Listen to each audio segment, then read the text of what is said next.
Hello and welcome to the Brooklyn Rails 1167th New Social Environment.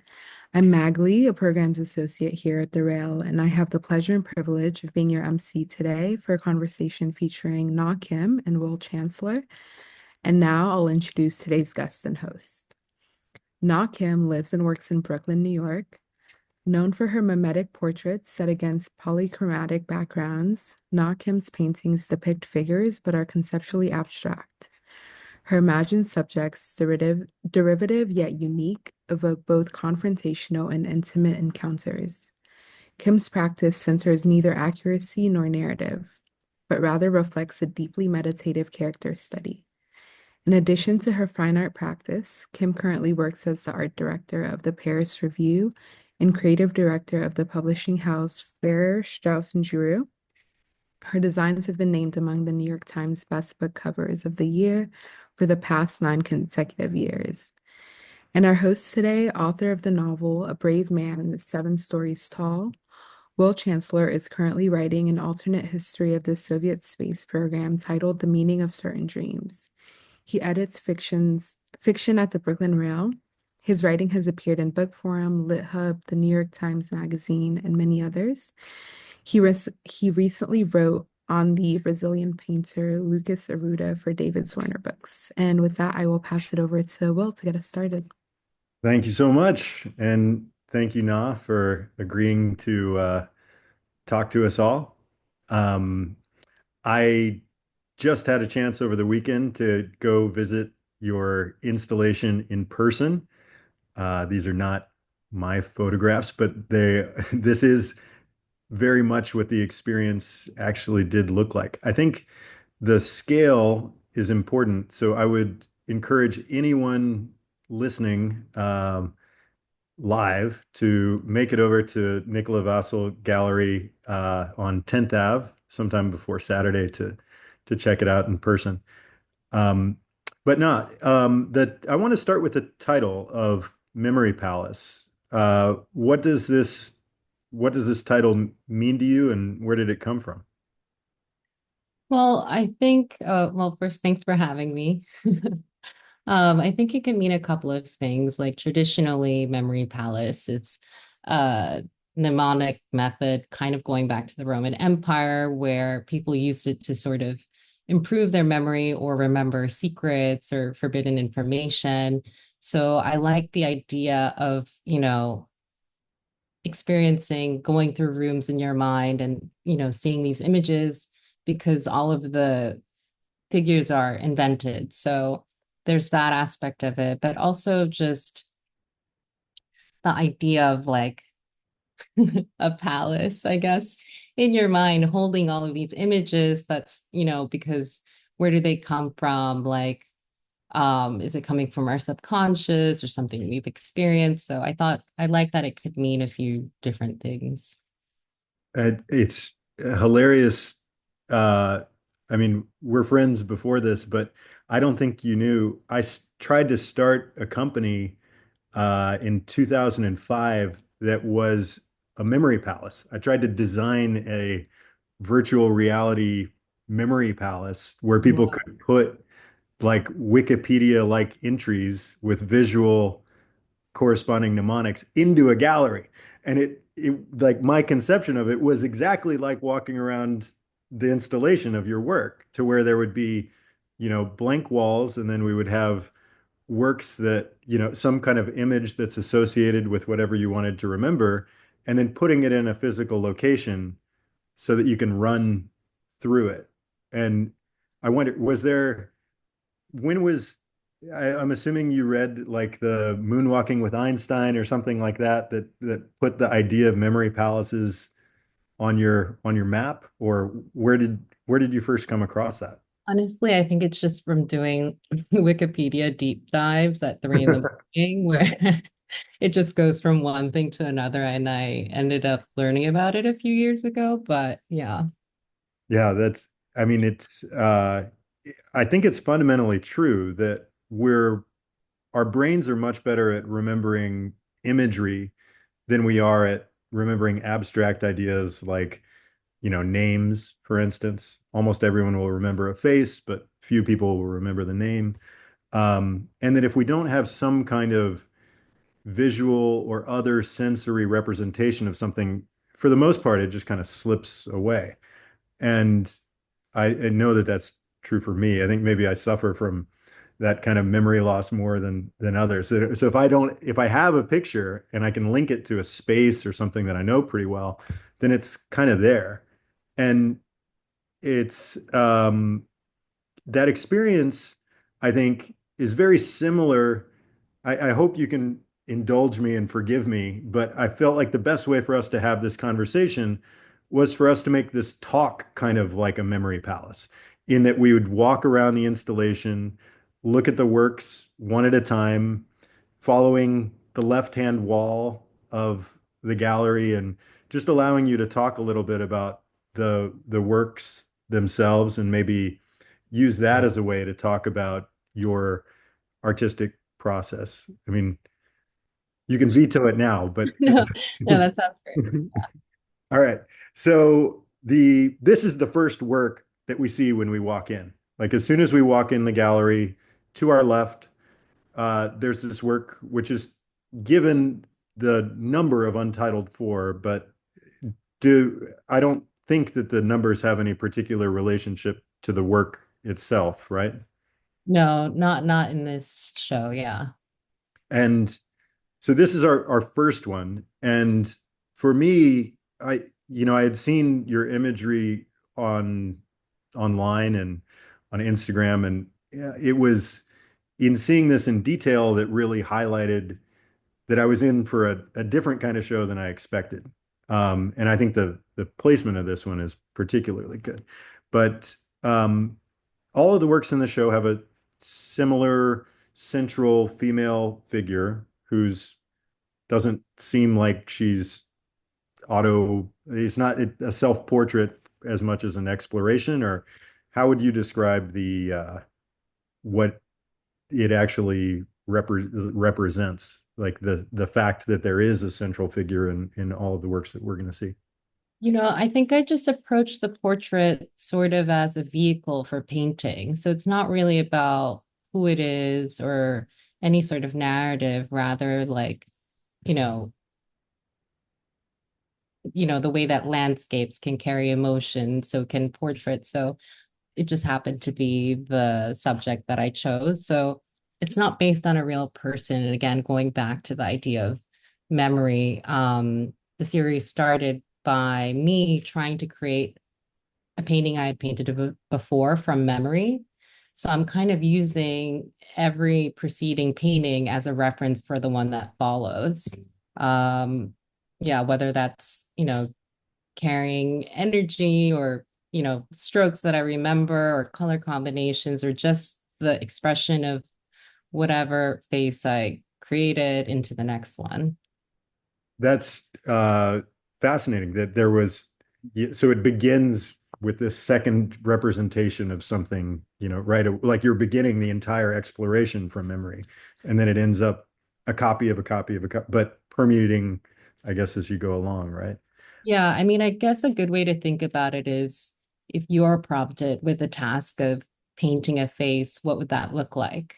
Right. So, it's probably a composite of things, faces you've seen, your own face, and what your idea of that looks like. And that's sort of how the first figure was born. That's fascinating. And right away, what I how I immediately read this, just reading from left to right, this specific bright saturated orange, that's almost like lava, is everywhere throughout the installation, and everywhere in the gallery. And I guess my first real practical question to you is, you know, where you came across this color, and maybe what some of the emotional register is of this particular kind of like almost day glow, lava orange. And just can you talk about the color? Yeah, I mean, I kind of happened upon it by accident, just from learning how to paint. So as I was mixing colors to figure out flesh tones and, how we sort of perceive what's underneath the obvious colors of, your skin or anybody's skin. I was just experimenting and mixing different types of colors to see what I can get. And I sort of landed on this um, like bright red or orange pink mixture that I made. And it seemed to force my eyes to look at the rest of the colors differently. It kind of pushed it to the edge, which I liked. So I kind of just stuck with that. Yeah, I can see that. It's right away, if we look at this detail, it's almost like the inverted horizon that we're going to get later, right? Where we have this, the bright orange at the left and then the blue. But reading from left to right, some of the sketches in this particular image, right from the beginning, um, you just highlighted that we were going to be dealing with a lot of different modes and influences um, in art history, right from the start. This one, to me, kind of seemed like almost like the Leonardo version of the sketch, to where this was, the level of execution, I think, is very different. And there's a lot of these fine brushwork for the hair that maybe in some of the other ones that we're going to see just isn't really so much the way that you're representing the memory. Um, and I thought, in some sense, having this one first seemed like it might have been like the earliest art historical kind of influences in the show that then ended up carrying through. But I could be completely overreading this or misreading it. Was this, did you think specifically about um, any artists and maybe have it as you're executing these particular works, was there an artist that you had in mind for each particular one rather than just some broad-based influences on you as an artist? I don't think about them specifically for each piece. Rather, I kind of, if a painting is going in a different direction or some outside of what the scope of how I normally paint, I kind of let it happen, instead of worrying about whether it makes sense or not, because inevitably I'm going to get something out of that or learn something from it. But um, I'm looking at art all the time, but I don't think I'm consciously thinking of specific artists while I'm painting. You enter this flow state and it's really about following one move to the next one. But, I had seen the Paula Modersohn-Becker show at the Mhm. Neue Gallery, and there was one specific painting where it was backlit. And I'll think about that all the time when I'm not painting and say, how was the paint working that Right. made that so believable? And how do I do that in my own painting? So it's kind of just in the background outside of the studio, I think. I love the word that you chose there of believable, because I think that is, it's also at the heart of how we view memory, right? Like, because our memories can only be trusted so much. And I mean, I think actually this is a good segue to the next work. As we round the corner, we come across what my I couldn't help but turn to the woman Molly who was working at the gallery and say, like, what's your favorite? Because that's kind of like I think that's probably going to be a lot of people's experience when they look at the show, is that they have attachment to some more than others and try to balance that. But this is one that part of the reason that I was attached so much to this was it seemed so closely tied to this notion of like believability and memory. And was that an interplay that you thought about at all? Like how memory is trustworthy in some ways and untrustworthy in other ways, or any kind of, did you think about that relationship when you were working?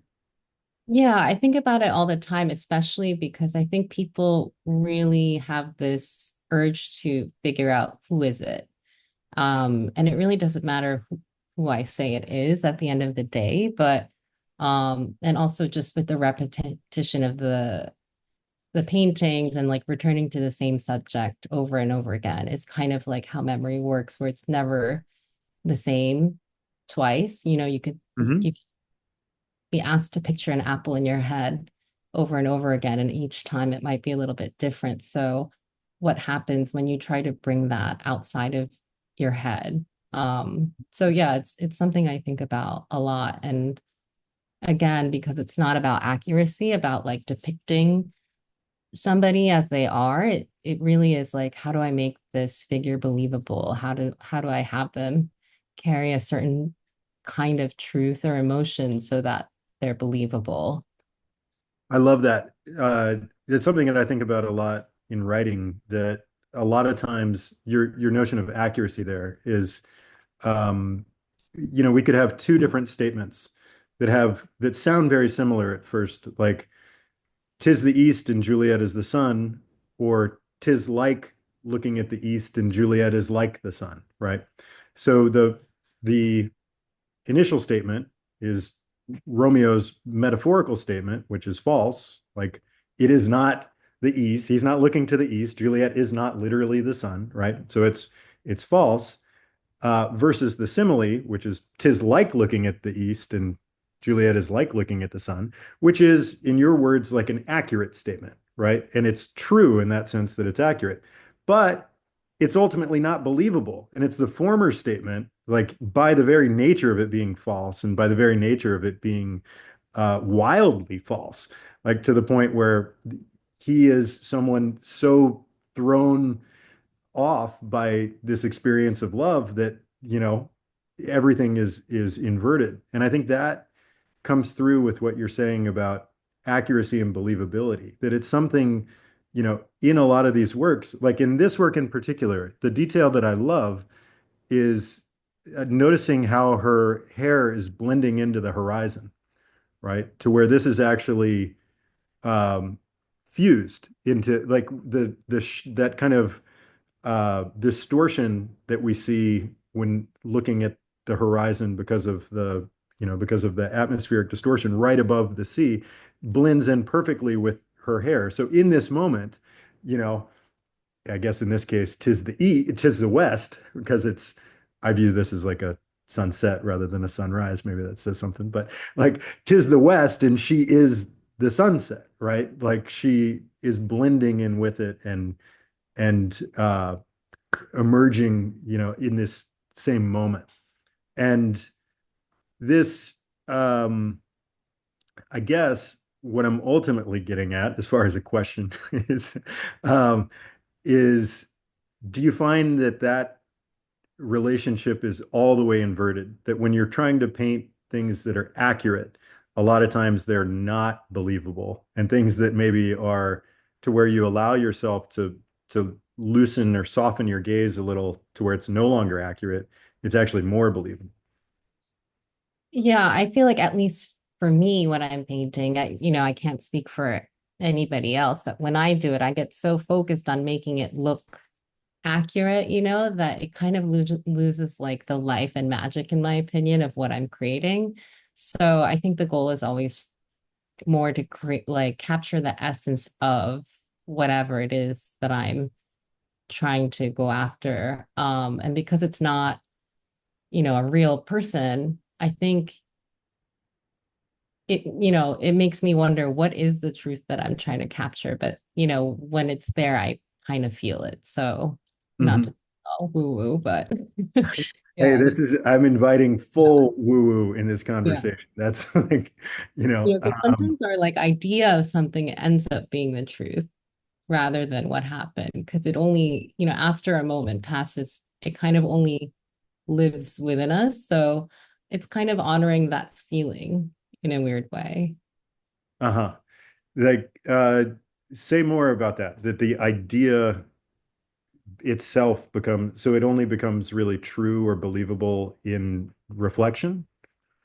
Sure. I mean, say that you and I go have coffee and then we leave, that event only exists in our minds afterwards. I think so. Um, it becomes a memory rather than a tangible thing. And then that memory of it becomes the reality. and it can kind of splinter into all these different directions. So I think I like playing around with the idea of what's real, what's true, um, how many versions of that can exist, and how it's constantly sort of changing, I guess. Hmm. Yeah. And it makes it alive in that sense, right? Like it's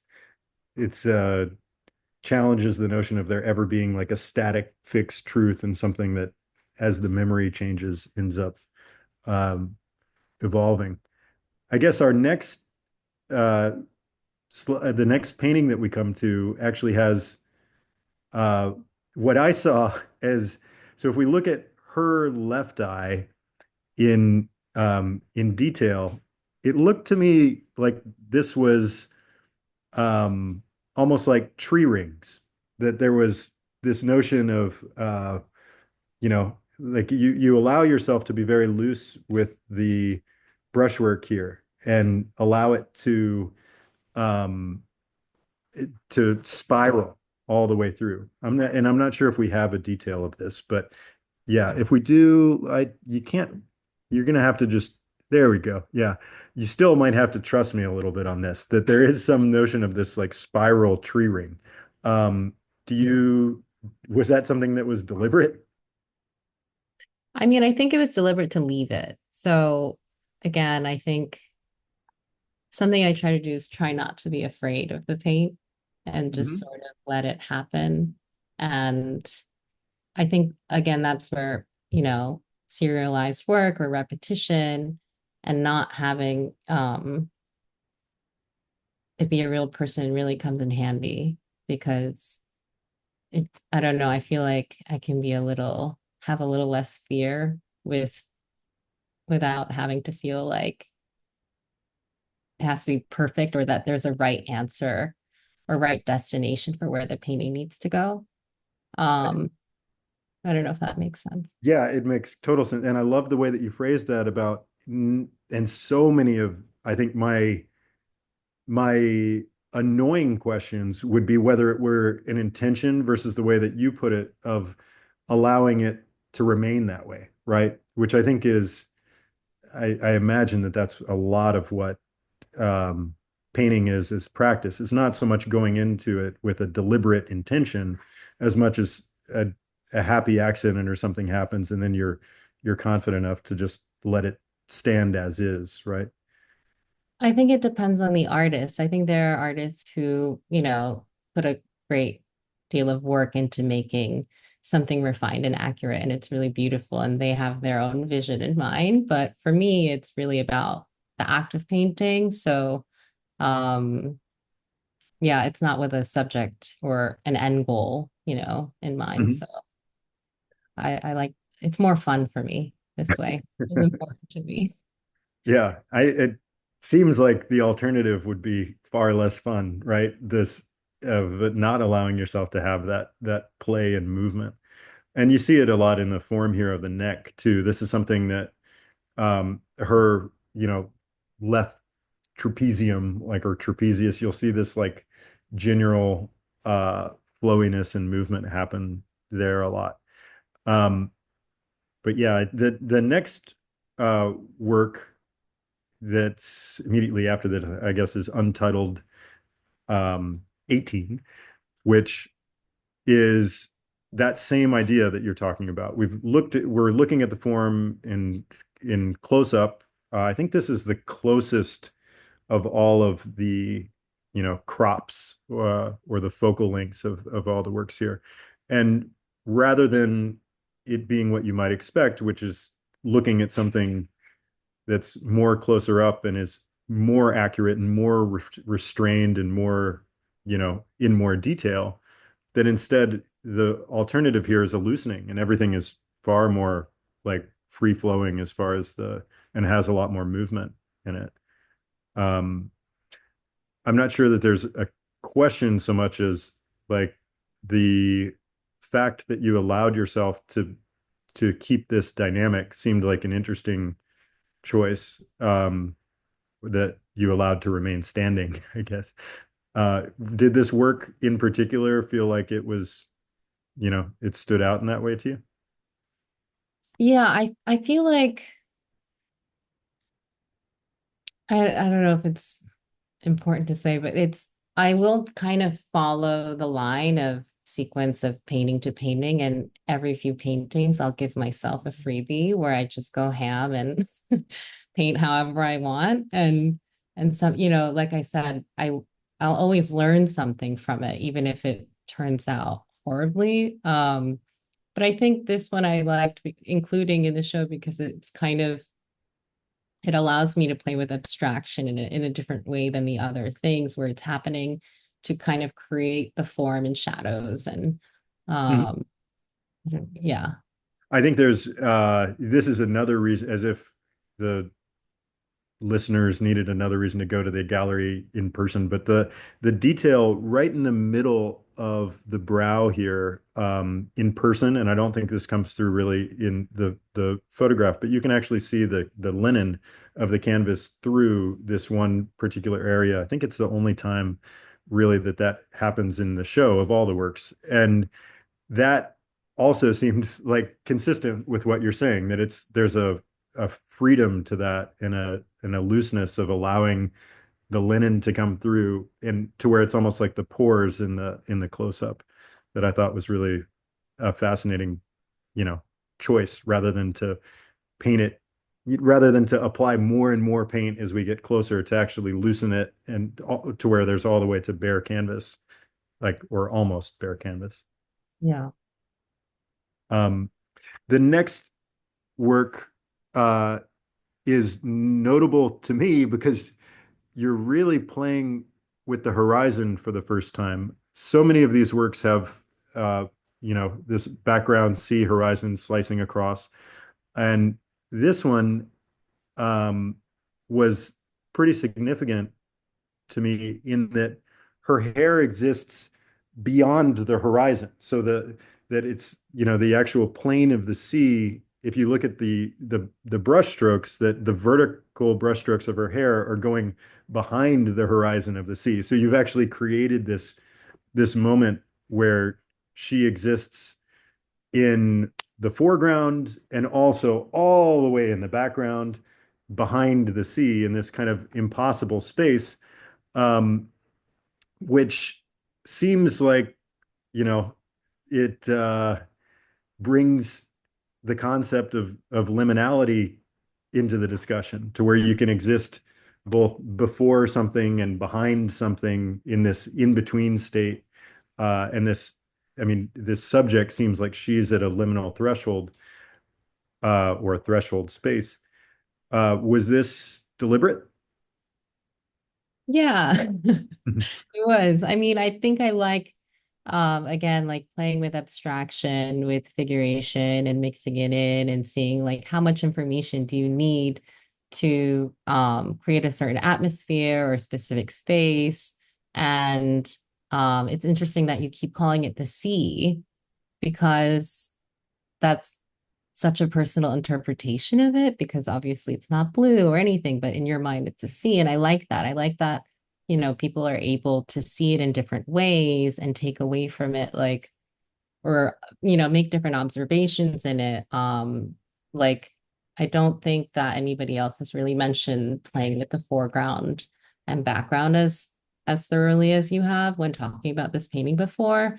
So I think not having every question answered allows for that kind of exploration in terms of where the paintings are going next, how people experience it. And so, yeah, it's not that I'm specifically thinking about, I'm going to put her hair in the background, more so, um, being more restrained about how far do I have to define what people are looking at in this image.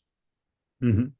And allowing the viewer to, to narrate, I guess, or Yeah, create. to make up their own mind about what they're looking at, you know? Yeah.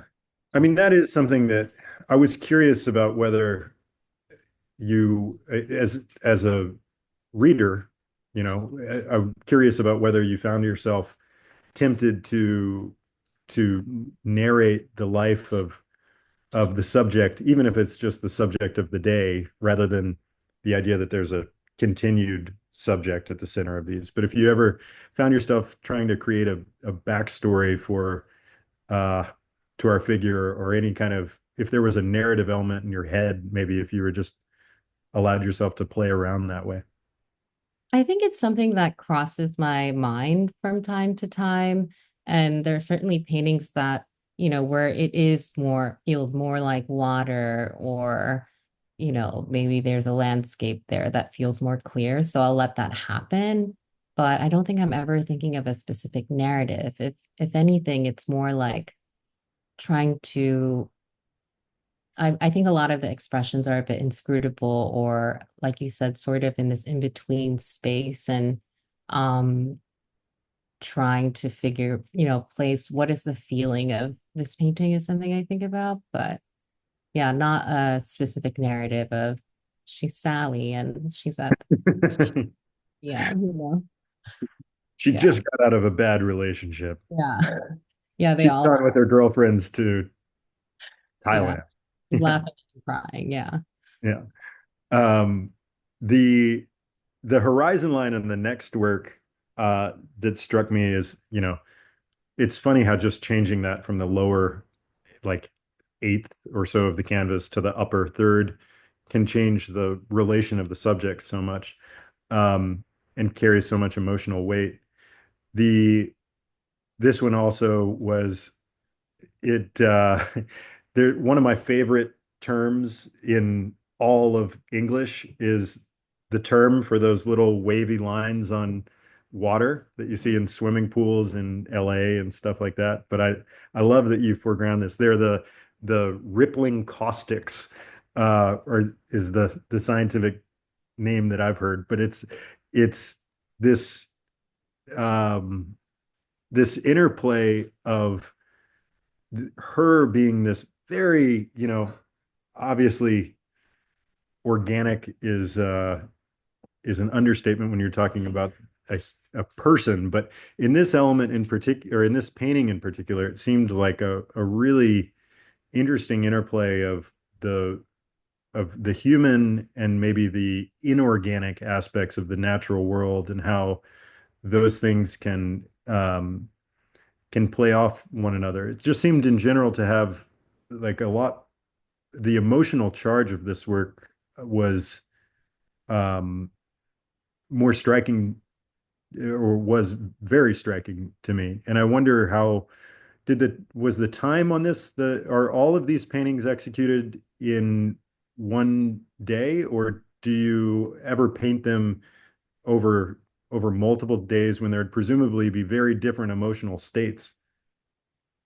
I think generally I work wet on wet and kind of work on one painting in one sitting, but oftentimes, I'll let them hang on the walls for a while. And if something feels out of place or unresolved, then I can return to it. But, it's not a standard practice for me. Um, but yeah, I guess it just depends. But, I'm not sitting in front of a painting for 6 months and like I I mean, wish I could do that, but I just don't have, I don't think I have that type of discipline, but yeah. well, I think that there are really important implications on that for emotions, right? Like if you're painting in one sitting, right, the emotional range is going to be fairly limited, as opposed to if you're doing the same work over 6 months, right? You can have the ups and downs of your life that come with all sorts of different emotional charges. And I think there's a lot of, I mean, I see it in writing dialogue, right? Like a lot of times the way that you express yourself in dialogue can vary tremendously over if you're working on a book for 5 years. Like the way that you're thinking, you know, in 2015 is not necessarily the way you're thinking in 2020 or 2025, right? And I think that um, there's a virtue in the ability to refine it to that day's emotional context, and have that level of an immediate expression, almost like a wet on wet for emotions, right? Like, Yeah. so when you're really feeling the feels of that particular day, is that something that you're that seems like that might be something that is deliberate of like the emotional content of when you're starting a work versus how it changes by the time you finish it, like how you're, you know, how you are feeling or how your subject is or how your character, I guess, I can't help but use that word in describing the figure at the core of this, like how she's changing. I think it reveals itself during the process, but yeah, it's like you said, I don't know it when I begin it, but maybe it comes through, unintentionally at first. Maybe I'm painting a little more vigorously a certain day, and it changes the energy of the painting, or if I gravitate towards certain colors that day, but yeah, it's really not premeditated, so it's kind of I'll only know kind of after it's done what Mhm. that emotional state is. Maybe it makes me realize how I'm feeling in the moment sometimes too. Right. Yeah, I like that. So our next painting that we come to is one where our figure is fully dissolving um into this horizon line. Like the shadow of her chin, coming down on her neck. And I guess we see this more clearly in the detail, but she's starting to actually dissolve into the environment, almost ghostly, right? Like there's this blurring that we saw a little bit at that first full figure, but now we see this just total dissolve. It reminded me kind of like of the Back to the Future photograph when the memory starts to Oh fade, yeah. right? And the dissolution. Is that something like, does that notion of dissolve seem positive or negative in your mind when thinking about um let's say her, like as she dissolves? Um, I don't think I thought about it in a positive or negative way. I think this happened because I was, creating this sort of, the light is actually dissolving in a where it's disappearing into the, resembles a sunrise or sunset. If we want to, anchor it to something. And my thinking behind it was like, what does it look like to see a figure standing backlit? It's like, do you see the whole of them or pieces of them? And I guess trying to capture that is what makes this more believable to me in a weird way. So it was more about thinking about that rather than is this person dissolving, you know, Mhm. sense. Yeah, I mean, in a sense, when we look at the next work, it's almost like forgive me for using the sea, but almost like the sea came forward in front of her, right? Rather than someone jumping in the water or something, almost like the sea from behind you just comes in front of you and takes you in the water that way. And I think the feeling of this particular work relative to everything else was it kind of changed the way that I viewed submersion, right? Of Mhm. this like process that happens. And did this feel like, I mean, did this have a sense of inevitability? Like, okay, or maybe transgression when you decided, oh, you know what? Screw it. I'm just going to paint her actually in the water, like that she's been in front of for so long. Was there any kind of inevitability to this? I'm not sure. I'm not sure I understand the question, I guess, by Well, ability. I guess it's, you're standing on the edge for so long, it's kind Yeah. of inevitable that you fall, right? Or something like that. Yeah. Like that was my feeling of her being always beyond the Oh, sea, right, right. and just that it was inevitable that she, jump in. And to me, it felt liberating and Mhm. also kind of transgressive to see her, this figure actually in the water rather than in relation to the water. Yeah. I mean, I think where that comes from really is just again pushing and playing with how far I can abstract something, how far can I blend the figure and, the foreground, background, what we're looking at, or the just I guess the canvas it lives in. And yeah, sometimes it gets pushed further or pulled back more. And this is just one of the results of it. And then seeing what the effect of that is and carrying that knowledge with me to the next one. And that's what I'm really guarding against is asking you anything about the sequential order that you painted these, because there's, Right. you know, I do get the sense in your work that it's important to view it just as something fresh and in and of itself rather than as part of some kind of chronological progression or even really narrative progression, which is that fair, or do you think that that it is important to locate like when she's in the water versus not in the water or something like that? I don't think so. I don't think it's that important, if Yeah. that's okay. Yeah, fair enough. I mean, I return to things and I'll make a mental note about when I made a painting and why I painted it that way and why don't I paint that way anymore, or what can I bring back from it, or is there something I missed from this period? So, I'll study it in that way, but not in terms of, how you should view the work. Mhm. And all of these were from 2024?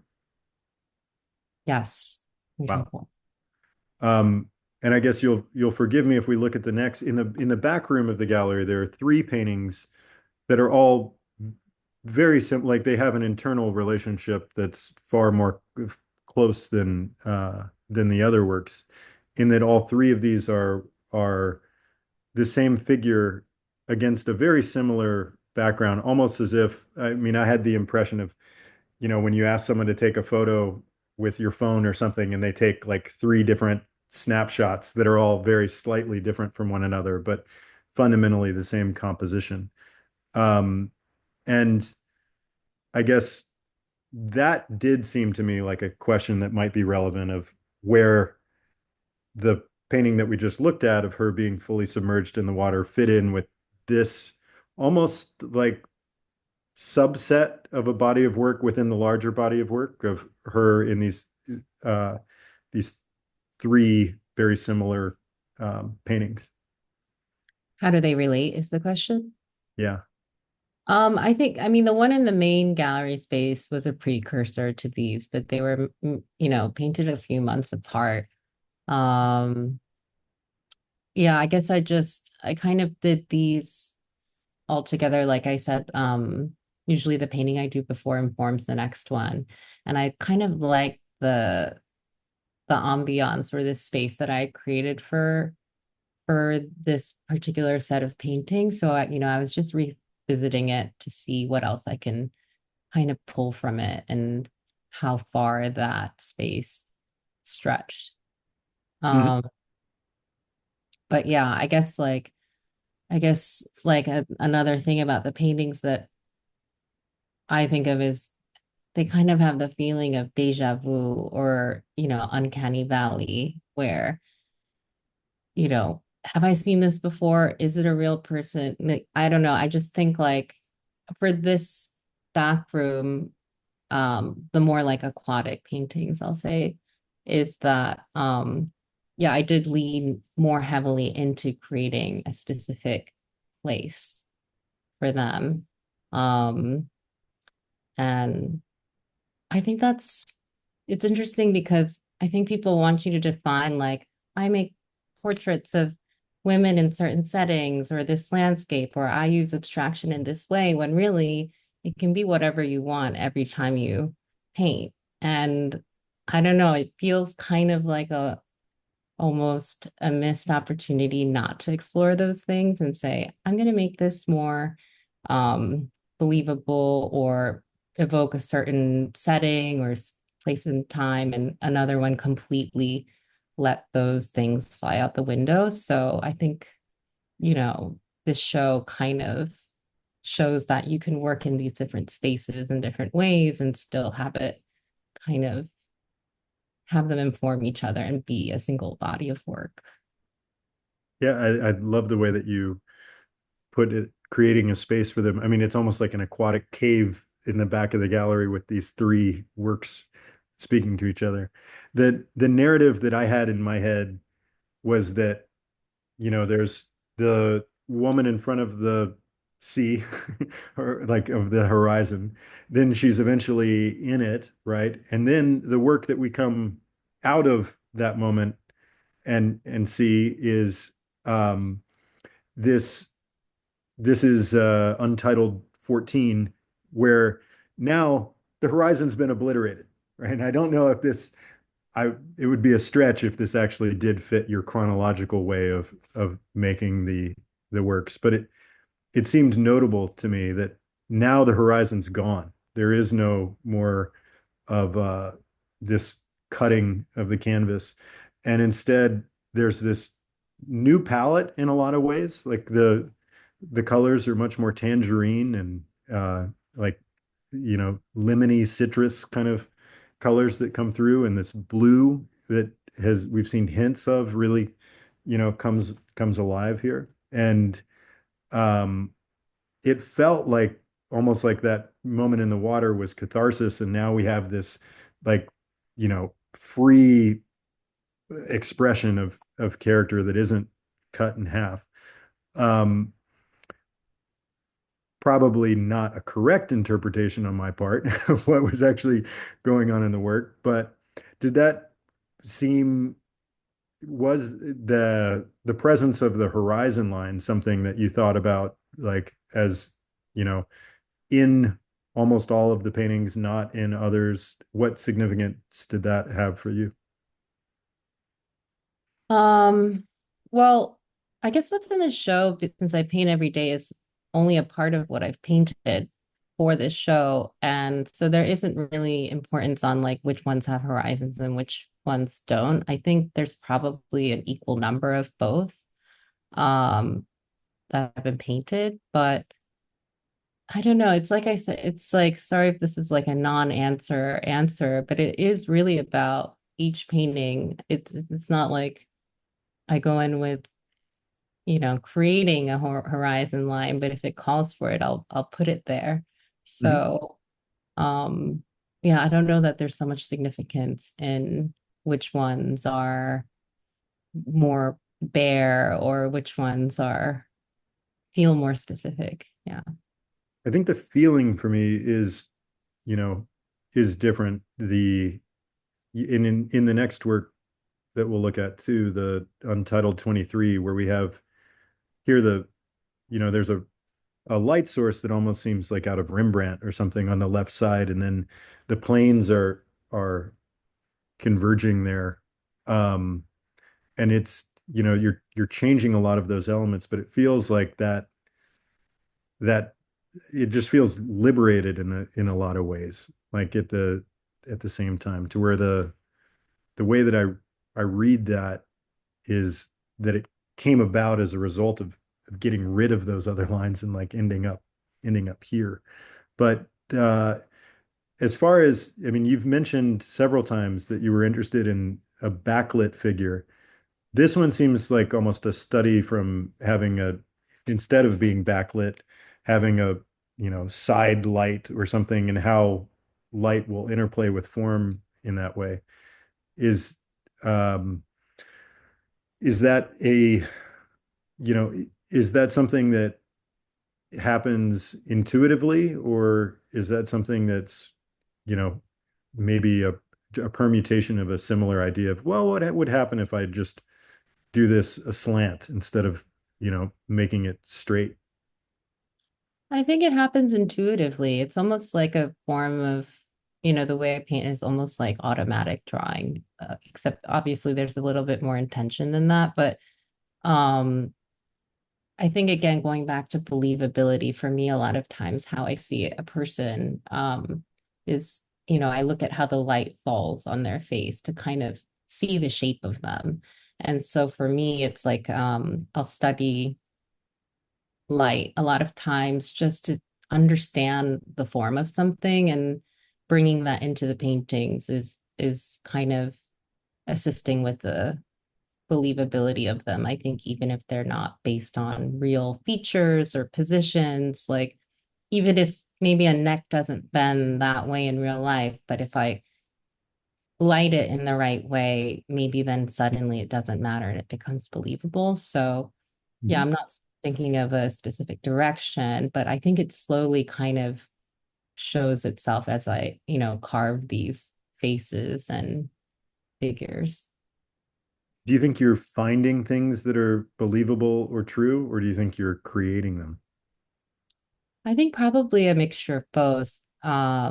Like we talked about leaving certain happy accidents, or maybe I'll start the canvas with one, broad stroke across it and see where that takes me, even if it doesn't make sense to have, a hot pink stroke, like in a face, it creates like a new prompt for me to paint around it and see what I can make from it. That makes complete sense. And I think as we move through some of these, these are all in the center gallery space, but they're very different. Um, and it's interesting having one's juxtaposed, having this work juxtaposed to one that's maybe not that similar in terms of the stylistic uh, techniques that you're doing, but then the feeling itself changes to almost to where this one seemed like it's the first time I've seen a nude wearing a turtleneck. Almost this had self-assurance was um, that was emotionally very different reading it, and this felt like a real step away. I think, but like a cousin who lives in a different country or something um, in its relationship to the other works. And I'm wondering, I'm assuming that that's something that you're just like, that's just what happened on that day, and great, happy accident, just let it be. Um, but was there any different kind of response you had? Did this one surprise you at all? Did and I think I did it towards, later in the set of work, where I do kind of just want to push what like does it how accurate does it need to be, or how much sense does it need to make? As I feel like as long as you could see the picture in the end, that's kind of what matters. So I think if I'm feeling brazen, I will try to push my idea of what it's supposed to look like, and then kind of hold it there and see if it can kind of hold the weight of the image. And so I think this one is in particular is one of those instances where I'm like, okay, let's just see how that see how that goes, see where it takes me. Mhm. And in the end, for me, I thought it worked. Like Yeah.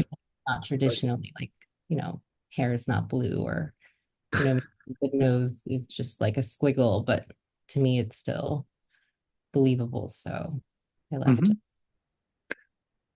And I think I mean, we're at a pretty good, well, I do want to talk about at least the next slide, which seemed, um, this one seemed very different in terms of location of all of them. And, it's weird to say that about things that are primarily abstract, that at most have a representation of against a horizontal line, which, I'm naively calling like the sea or whatever. But this seemed very much like um, it reminded me of in early 20th century Paris or in an urban setting.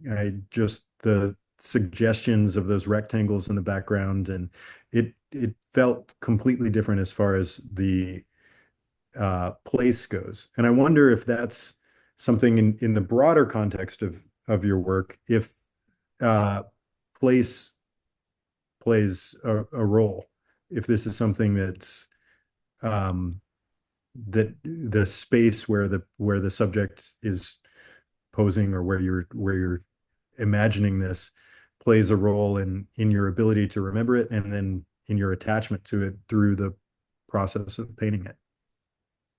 Um, I don't know. I guess it goes back to like how much information do I want to give away with all of these? But yeah, I mean, sometimes, you know, at the end I might decide that they're in a specific place, but I'm curious to see. I mean, it's certainly something I think about. I'm always kind of grappling or um, grappling with how much information do I want to include? Do I want more narrative? It's something that crosses my mind, and it's intentional to kind of leave it out of it.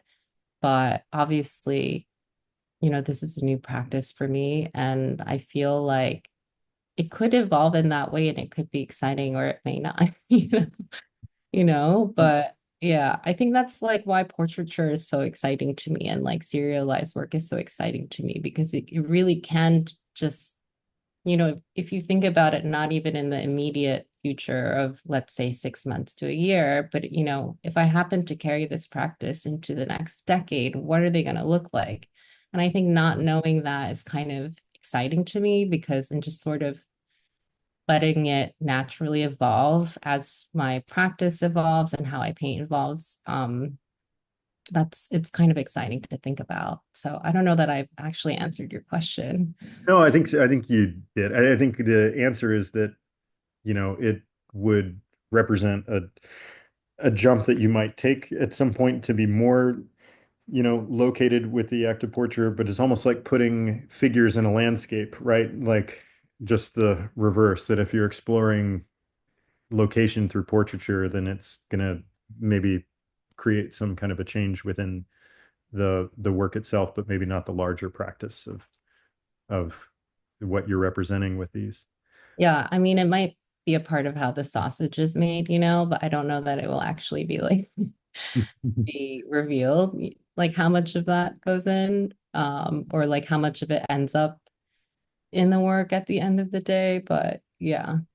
Well, the last slide that we're going to get to is interesting in the context of what you said about the direction that your work is headed, because I could very easily see this being the first, work that you made in 2024 or the last, like one of the works that came at the beginning of this particular, set of work for the show or toward the end, because there's some elements of this to where the palette has changed. What began, with that Dayglow orange that was in the background is now fully in her figure, right? But the background itself is this earth-toned green and brown, with this faint yellow, like post-twilight or possibly pre-dawn kind of horizon, and so our palettes changed. But I was particularly interested in the way that we saw her hair kind of dissolving into the background, but here it actually becomes the horizon, right? The curve just fully extends and she becomes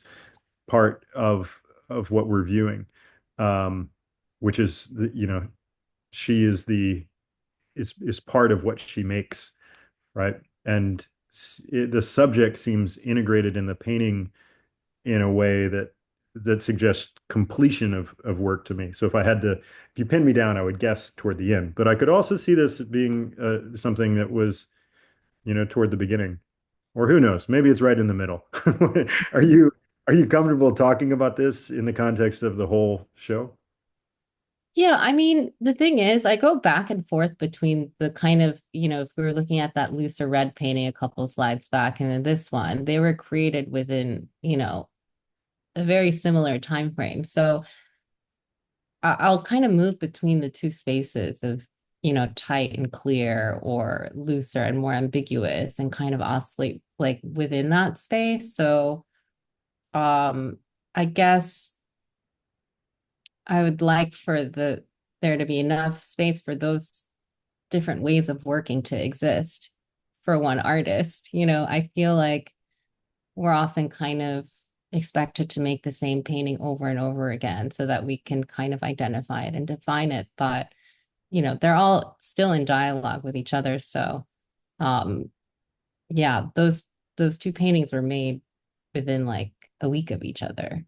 And so it kind of shows that it's not about like progression, but I think it's hard to see in such a small time frame. Rather, it might reveal itself like a clear direction might reveal itself, you know, a year or two from now in how all of these different ways of working and seeing are influencing the work.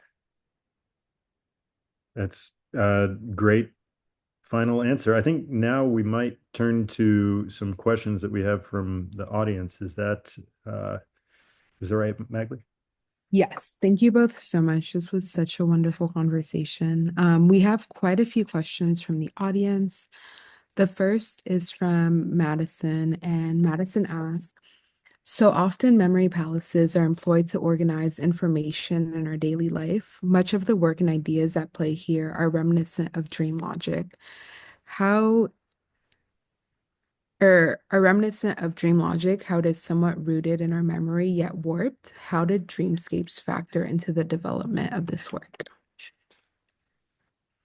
No, I don't know. I guess if I could remember all my dreams, it might be easier to answer. I guess they all kind of exist in the subconscious. And because the way that I work is quite meditative, and it is like, I think I've said this in a different conversation before, where the work kind of becomes a mantra that I repeat over and over again. So it becomes this like meditative space. And I think a lot of times, you know, it's kind of in that in between liminal dream state, like Will was mentioning before too. So um I don't know, maybe if the spaces become more clear, like why does this feel like an ocean? Like I haven't been to the ocean recently, so maybe I'm pulling from a place that I'm not fully aware of. But yeah.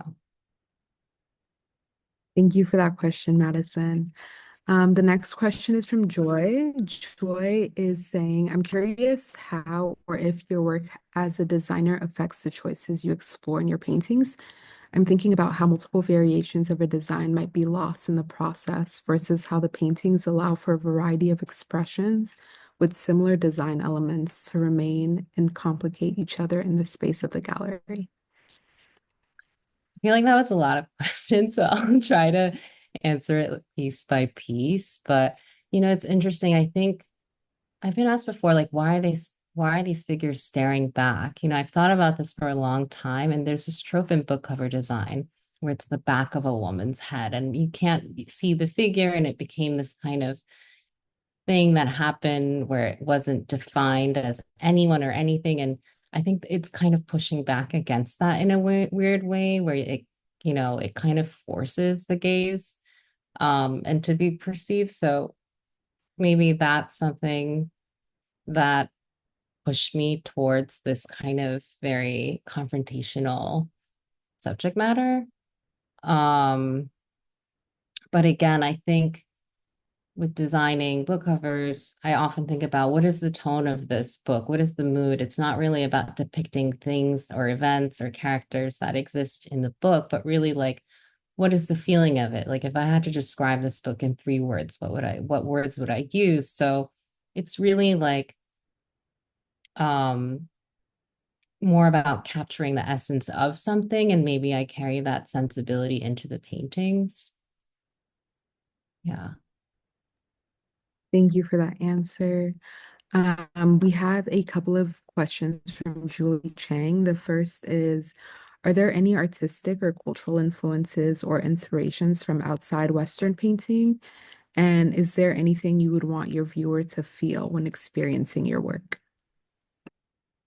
I don't think I want them to feel anything specific. If they feel anything at all, I'm really grateful, but I'm just happy they're kind of perceiving it and experiencing it. I can't really say what they're supposed to feel. I think often I'm just going to use the term character because we'll used it earlier to refer to them, but I don't think they even know what they're feeling. I think they're kind of in the in between. So there's one painting I've done that I live with that I look at just to kind of study it. And the mood of it changes from time to time and time of day and how I'm looking at it. And I think the kind of fluidity between, the things that it is what I like. So feel whatever you'd like, you'd like, I guess. Yeah. And in terms of Eastern influences, I don't know that I can like specifically define concrete influences because it sort of becomes this melting pot, that enters your brain. And so yeah, I'm sure as like an Asian person, like there are Eastern influences coming from inside or from art that I'm perceiving that enters the work. Thank you for that answer. The next question is from Alice Whelan, and Alice asks, does color and the color orange have meaning for you emotionally? I don't think so. Sorry to disappoint. Yeah. And the next question, we have two more. From GE, given the strong sense of deep nuance your work has, could you please tell us something about what in fact challenges your artistic instincts? I think just to kind of look at it and seeing how it can be better or grow or different, or, I think again, that's where visiting the same subject over and over comes in really handy because um there's no real end game for it. It's never fully resolved. So I think just kind of being open to the fact that you're not trying to get to a specific place, but rather kind of treat it as an exploration is what's good for me, I think. I don't know. Thank you. And then the last question is from Fong. Thank you, Na. Thank Huh? you. Love your Well, hat. for a wonderful conversation. Sorry, I was in the meeting, so I didn't hear the entirety of it. But I will re-listen later for sure. It's nice to see our friend Anne Craven here, one of the master of on-shot painting, direct from observation, and which bring to mind the temperature, the issue of temperature in your own work, whether it's painted wet to wet because the tightly control of tonality is so visible. And my question is that are you of are you do you love going to the sauna? Because you mentioned melting pot, Yeah. and I felt like it's a melted just enough of the flesh, but it's so visible in its temperature, you know. I, I I love don't that know that song. that's a smart question, but I'm just putting it out there. I mean, I love the sauna. I love the sun. I love sweating, So I'm a complete yeah, I'm a sun slut. So yeah, I would say I'm a big fan of heat in the sauna.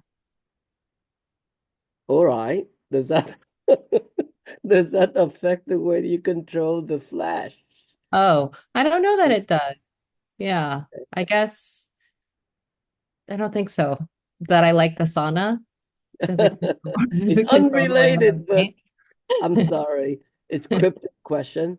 But, Mm. but okay, so let's go back to the fundamental here. Um, do you often go back and make revisions, or is it something that you have prefigured from the very beginning, from get-go? The everything is pre-mixed on the side, and then have it one go, or is it that you would go back and then make revision for the next days or two?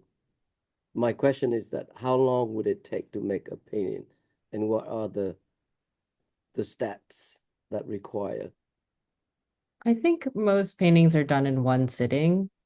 Oh, Uh, and the range of hours varies. Sometimes I'll keep pushing it if I feel like it's not where it needs to be. In terms of colors that I work with, I think there's like there's a core group of colors that I mix first, but then as the painting progresses, I'll mix more, right. um, and add new colors to it or mix new colors as I'm working. Mm-hmm. Um, and then in terms of revisions, I don't make them often. I kind of just like to almost like to treat the next painting as the revision itself.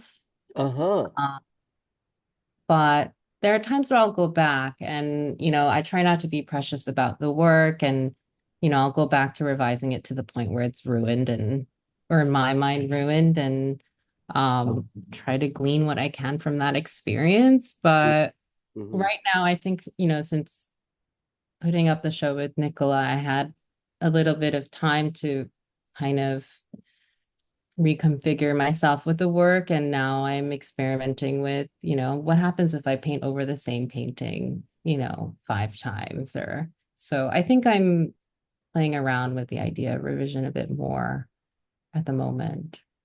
Can I answer all your questions? Well, that's just terrific. Congratulations. Thank you, Will, and can't wait to see the show. Yeah, I will say once again, everyone try to make it out to Nicola Vassal Gallery. It's on 10th Avenue between 18th and 19th. The show is up until Saturday, the 22nd. Try to get out there if you can. It's really worth seeing in person. I mean, these slides I think are fantastic, but definitely worth seeing all the work. And it's really an incredible show. Thank you so much, Na, for indulging my Thanks for limited having speculations about all your work, but it's really fantastic. me. So happy to be here. Thanks for the conversation and for letting me do this with the Brooklyn Rail. Yeah. And I think by tradition, we're going to end with a poem or song. Magli, do you want to take over? I'll let you introduce the song and then I'll share it.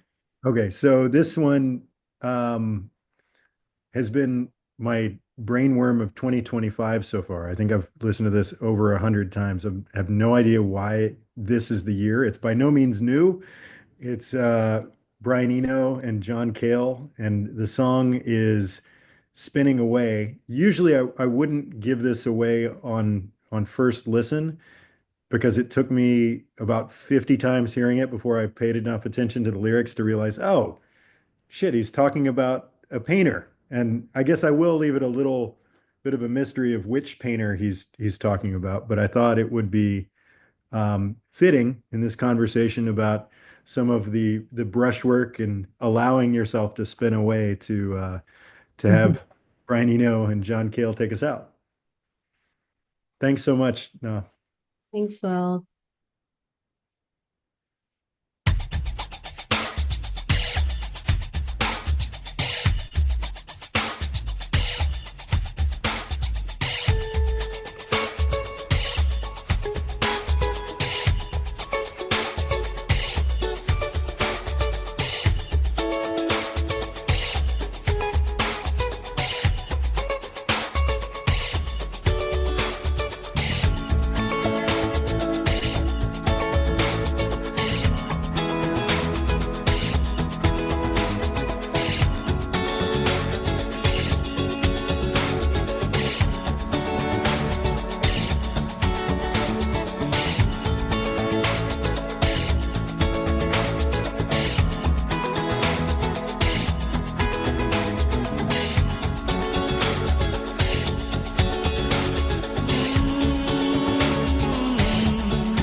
Sky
Thank you so much. This was such a perfect way to end this.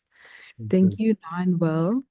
Thank you also to Molly from Nicola Vassal for your support in preparing for today's event. We'd also like to thank the Terra Foundation for American Art for sponsoring our NSE program and making these daily conversations possible, and for their support of our growing archive, which you can view on the Rails YouTube channel. The Rail has been free and independent for 24 years. A donation directly supports our writers, our staff, and operations. Support our work through the link in the chat. And if you're free, join us tomorrow for a conversation with Vincent Valdez and Max Tolleson on the occasion of Just a Dream at Contemporary Art Museum in Houston. And as is Rail tradition, you can now all unmute to say hello and goodbye as you leave. Thank you both so much again. Thank you. Bye. Thank Thank you. you, everybody. Thank you. Bye. Well, Thanks for the thanks. conversation. Thank Thank you. you. I enjoyed it. Thank you, Will. Thank you, very John Kimball. much. Thank you, It was Brian Eno. great. Thank you, Yeah, Na. thank Amazing you. talk, Nah. Go see the Thank show, you, Will, everybody. for the One more week. questions. Go see the show. Congratulations, Na. Bye, Anne. Bye, everybody. Bye now. Bye. Bye, Anne. Bye now.